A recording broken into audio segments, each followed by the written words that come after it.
किल्ले सिंधुदुर्गला युनेस्कोच्या जागतिक वारसा यादीत स्थान मिळाल्यामुळे या आनंदात तमाम मालवणकर सहभागी झाले होते।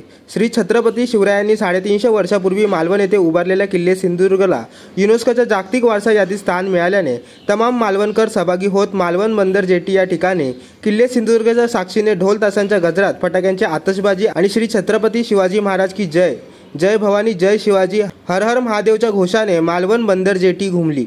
रयतेचे राजे छत्रपती शिवाजी महाराजांचे किल्ले वैभव असलेल्या 12 किल्ल्यांचे युनेस्कोच्या जागतिक वारसा यादीत समाविष्ट झाले। त्यात आपल्या महाराष्ट्रातील 11 किल्ले रायगड, राजगड, प्रतापगड, पन्हाळा, शिवनेरी, लोहगड, साल्हेर, सिंधुदुर्ग, विजयदुर्ग, सुवर्णदुर्ग, खांदेरी तसेच तामिळनाडूमधील जेंजी या किल्ल्यांचा समावेश आहे।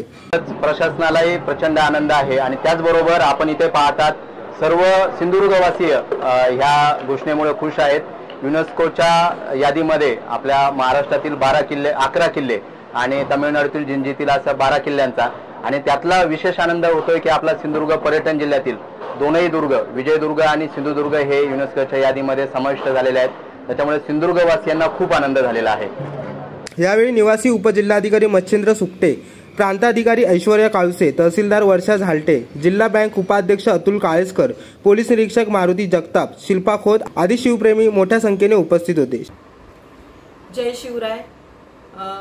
काल 12 तारीख आणि 12 किल्ले जे महाराष्ट्रातील आणि महाराष्ट्राच्या बाहेरील एक किल्ला असे युनेस्कोच्या यादीत वर्ल्ड हेरिटेज आपला सांस्कृतिक वारसा जो दखल घेतली, म्हणजे यातच शिवरायांनी बांधलेल्या किल्ल्यांचं आणि शिवरायांनी बांधलेले हे जे वर्ल्ड हेरिटेज आहे, ऐतिहासिक वास्तू आहे, जे कित्येक वर्ष म्हणजे जवळपास 450 वर्ष होऊन गेली तरीही ती अबाधित आहेत आणि या अबाधित किल्ल्यांची दखल युनेस्कोने घेतली आणि त्यामुळे जे काय आम्ही काल प्रशासनाच्या वतीने म्हणा किंवा राजकीय, अराजकीय, निमशासकीय, शासकीय, इतर व्यापारी वर्ग, सर्व मालवणवासियांनी मालवणचा जो किल्ला सिंधुदुर्ग किल्ला जो अरबी समुद्रात अगदी अखंड असा अबाधित उभा आहे त्या पण किल्ल्याची त्यात नोंद असल्यामुळे इथे आपण मालवणवासियांनी सगळ्यांनीच त्या अभूतपूर्व असा आनंद सोहळ्याचा